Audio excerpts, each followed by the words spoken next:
bruising can be a really typical childhood event. And knowing that, it's really putting the puzzle together around growth, development. What should this child be able to do? What are they able to do?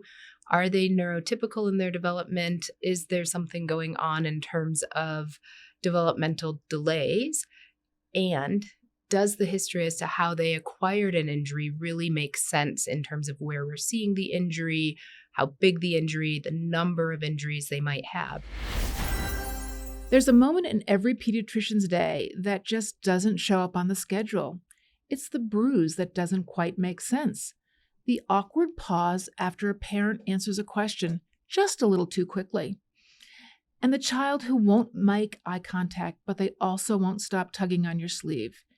In these moments, pediatricians become more than clinicians. They become interpreters, advocates, and sometimes the only line between vulnerability and protection.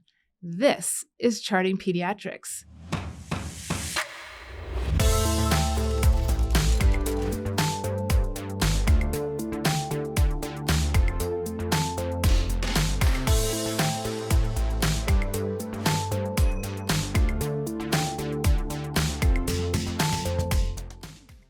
To help us better understand the latest on child abuse, we are joined by Dr. Denise Abdoo. Dr. Abdoo is a pediatric nurse practitioner who specializes in child abuse and neglect. She is also an associate professor at the University of Colorado School of Medicine. Denise, welcome to the podcast. Thank you for having me. And I think we should just share with our listeners, you and I go back decades. I remember when you were this amazing young student and so eager to learn, so smart, and then to see you evolve into this incredible doctor with amazing expertise in child neglect and abuse, somebody that I trust with all my heart. So I just want to get out there for the listeners that they know how amazing you are. Thank you. That is very kind of you. And it's a pleasure to be able to have long-term working relationships with people where you not only work together on the front lines seeing patients, but you also get to know people and have that relational piece of let's talk about things. I love it. And it's all about talking and communication. Mm-hmm. And we both love to talk. So it's a perfect blend for us. But Denise, this isn't the first time that you and I have sat down and talked about child abuse and neglect. So for the clinicians listening who may say, I've heard it all before, what's new in the realm of abuse recognition and response over the past couple of years? So it's a really good question because a lot of what we do continues to be around unlocking a mystery, putting together a puzzle around what's going on with this child, with this family, and how can we support. And there's all sorts of new vulnerabilities over the last 5, 10, 15 years that are evolving on a daily basis, including online vulnerabilities and online challenges. So would you say that maybe the rate of, say, physical abuse is going down, but that this online vulnerability is ramping up simultaneously? Yeah, I think that that's probably a fair statement. In Colorado, we know that reports regarding abuse and neglect have been going down. We probably are seeing less physical abuse. It's unclear to me exactly why that's occurring. And in that same venue, AI technology, applications, and using online models are really enticing kids in different ways, which causes a new set of challenges for us.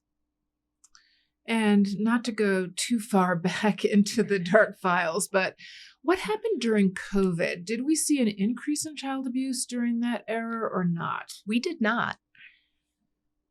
We saw that kids didn't have as many eyes on them. They weren't in school. And I think where there were challenges is really around their behavioral health, their mental health, the social isolation. And we did not see an increase. Our numbers stayed pretty flat across the board. That's an amazing story and some good news. So when we think about signs of abuse, I mean, some of them are very blatant, bruising and imprinting kinds of marks, broken bones, etc. What are the subtle things that might keep us up at night like, oh my gosh, did I miss it?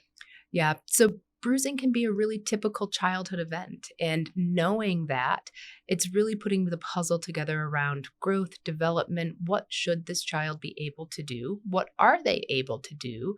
Are they neurotypical in their development? Is there something going on in terms of developmental delays? And does the history as to how they acquired an injury really make sense in terms of where we're seeing the injury, how big the injury, the number of injuries they might have? So if you see a mobile child who has a bruise to the soft tissues on their face and they have a history that makes sense, you might say, great, that happens. We know kids are active and they're playful and they get injuries. But if you see a non-mobile infant who has that same bruise on their face and there's no history, then you're going to pause and say, let's think about this. What's going on? And then what about the workup? Is there any workup that a pediatrician or family med doc can start in their office? Or do they all need a call to a child protection team and then a referral to an ED? Yeah, so I think anyone working in primary care as a primary care practitioner, so a physician, an advanced practice professional, all of them can probably think about, should I do this workup in my office? Do I have the capacity to do that? It depends on whether or not you have the ability to do labs and x-rays and or neuroimaging, depending on the age of that child. And if you can't, then the question becomes, should this child come by private vehicle to an emergency department, or do they need to have transport via EMS? And those are really hard questions. And there's a lot that goes into that because we also know that transport via EMS is going to be very expensive and potentially, and that has an impact on a family. But also, if the family happens to be an abuser, they may choose not to come. Correct. And I think I would reframe that to, if a family isn't worried about abuse, then they might not come, because it's never our job in medicine to figure out who might have caused an injury. It is our job to put together this family puzzle around what's going on. How can we help support this family? Let's think about areas where they have risk factors, but also let's think about all of their protective factors and what people are doing well. Let's talk a little bit about documentation, Denise. I know that sometimes people have concerns about maybe writing in their medical record what their concerns are. Mm-hmm. What's the latest guidance on documentation in potential non-accidental trauma? Yeah, so I go back to something that one of my colleagues, Dr. Chiesa, will say, and she's like, the best antidote for worrying about your documentation is just practicing good medicine. Do the same thing that you would do for any other patient. And so we really try to take out our cognitive bias around what does it mean if we're worried about abuse, and just document factually, objectively. And again, I think if we're documenting any risk factors, we also have to document protective factors, because all of us have both. There's no human who doesn't have a combination of both. And so documenting this is a non-mobile infant with bruising to the soft tissues, that makes me worried for the possibility of abuse. We just need to do further assessment and workup. I love that approach. So let's move from the documentation to actual laws and reporting. Mm-hmm. How have the legal and institutional requirements changed or not changed? Yeah. So in the state of Colorado, specifically in 2025, there were some rule changes around reporting and the mandatory reporting laws. And there's also an online tutorial training that you can take in Colorado specifically regarding these new changes, regarding mandatory reporting. It's a 2-hour training. I feel like I'm an advertisement for it, but I get nothing back for it other than knowledge and education. And those new rules and laws are really important to think about, because we cannot delegate reporting. We have to report within 24 hours of a suspicion of abuse or neglect. And we can have a collaborative process when we report. You can also not report based on things like race or poverty, which in the past people had reported on. And so that is now not part of the process.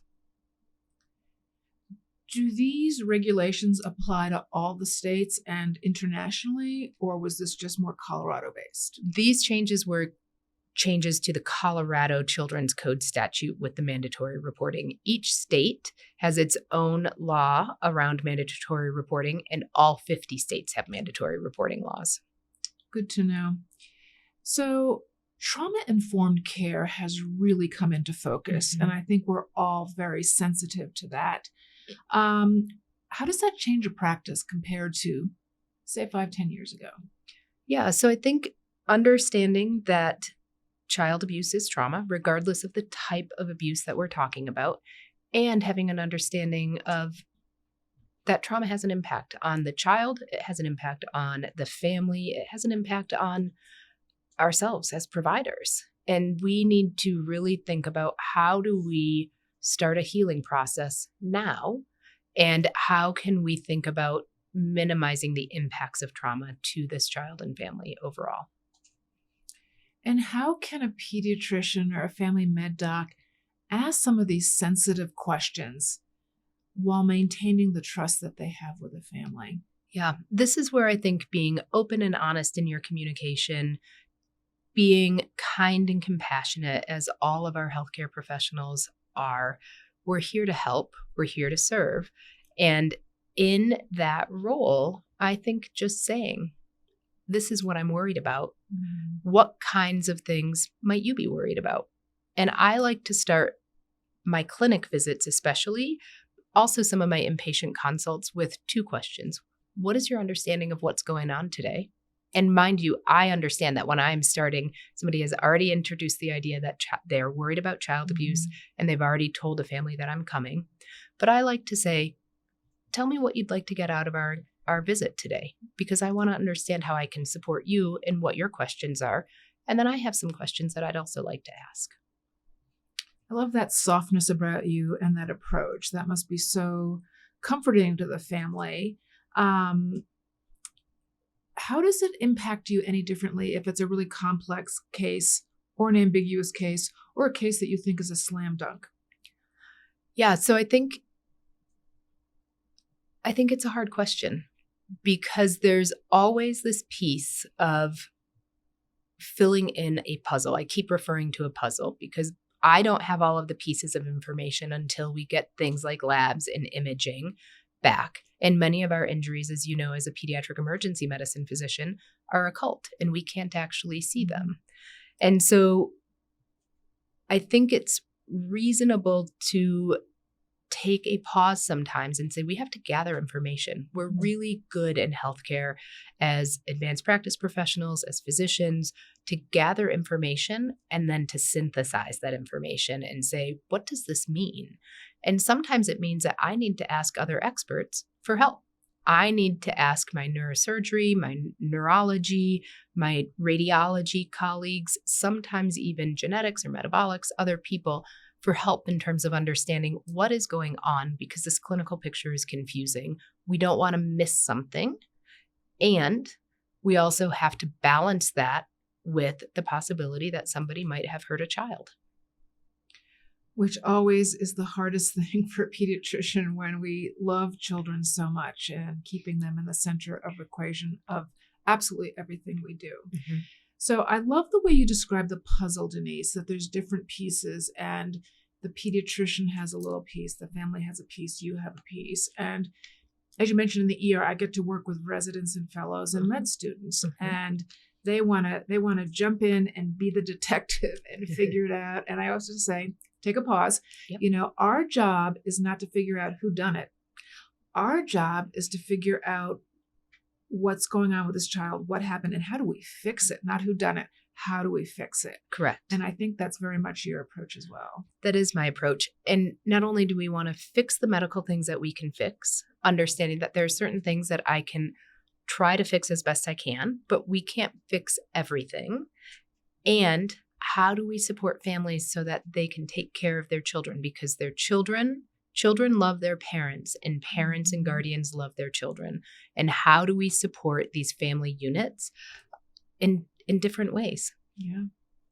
I remember a case in the ER and I'm not sure if you and I actually worked on this one, but it was a child who was not yet mobile, who came in with a tibia fracture. And I remember we were concerned about NAT, and it was actually in looking in the medical records that we found out that this child had actually, as a neonate, had to have an intraosseous line put in. And so it actually was not really a fracture, it was actually an old healing site from an intraosseous. But the parents never knew that.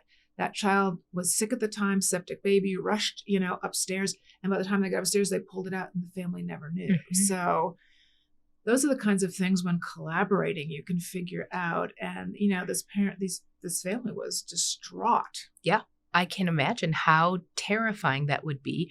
And this is why I think we talk a lot in medicine about taking a pause to care. We do this in a surgical realm. We do this in a procedural realm where we're going to take a pause to care, make sure that we have everything right before we move forward.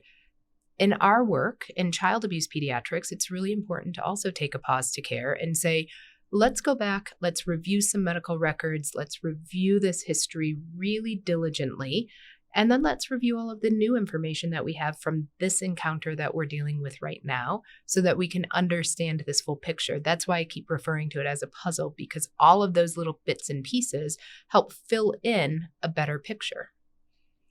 Denise, you talked a little bit earlier about the importance of social media and digital environments. So distressing. Can you expand on exactly how you would define that and the role it's playing today? Yeah, so social media, digital environments, AI are playing a huge role in terms of child sexual abuse materials, but they're also providing a lot of information or misinformation to people about healthcare in general, about lots of things. And because of that, we're seeing hesitancy to trust healthcare professionals. We're seeing hesitancy around worries about care that we might recommend or treatments that we might recommend. And that just means that we have to connect with families in different ways. And we have to connect with a generation in a different way. And then for the child sexual abuse materials, we have to provide education and information around the challenges, I would call them dangers, of utilizing social media in different ways. You can get lots of information, you can connect socially, and sending images that are compromising or dangerous or risky can lead to other really terrible things happening, scary things happening to kids. So many reasons it's hard to grow up in today's age, and this is just another layer of all that the kids have to go through. What's new on the horizon in research for child abuse and neglect? Yeah, so I think people are really trying to figure out standardizing the medical workup to make it very equitable and free of bias across pediatric care. And so that we are not looking at a family and saying, well, this family might look like me, and so I'm not going to do the same workup that I would for a family who might not look like me. We are trying to standardize this process and also trying to better understand how we can support families. And when you think of a pediatrician in a busy office, the time that you get to actually see the patient is shrinking and shrinking. Are there any good tools that they can use to do a quick screen for possible non-accidental trauma? Yeah, so there are some tools. I don't know how quick they might be, but really thinking about 10-4 Faces P, which is the way that we think about sentinel types of injuries. So injuries in very young children that we worry about with the possibility of abuse. So thinking about bruising anywhere on any infant who is 4 months of age or younger, bruising on any child who is 4 years of age, 4 years old or younger, who has torso, ear, neck bruising, or when you connect the faces to that. So injuries to the frenulum, injuries around the angle of the jawline, around the soft tissues of the face, so your cheeks, around your eyes, or scleral hemorrhage. And then any patterned injury is adding that P onto it. And is the 10-4 Faces P easily accessible in most EMRs, or is it something that someone would have to pull up separately? Some EMRs do have it. It depends on your hospital system or your clinical system in terms of whether or not people have pulled it in. We do have that. There's also lots of different tools from lots of different institutions that people have created their own clinical pathway. And that clinical pathway helps guide clinical care for somebody who is not an expert in child abuse. But we also use it every day as well to say, these are the labs that we would recommend if you have this age child with a low index of suspicion, with a moderate index of suspicion, or a high index of suspicion. And this is the medical workup that you would do for that. And Denise, I know you often walk with a magic wand. So I'm going to ask you your magic wand question. If you could wave your magic wand and could change one thing about the system and how it supports pediatricians dealing with possible non-accidental trauma, what would that be? I'd like the system to support people to have an understanding of what happens after they report the possibility of abuse and neglect and how families are supported. And I'd like our system to really think about, how do we support people where they're clearly in crisis and something really terrible is happening? How do we support them rather than judge them? And how can the pediatrician, the advanced practice professional in healthcare working with this family, have time to just spend 5 extra minutes with somebody and say, let's figure this out together? Wow.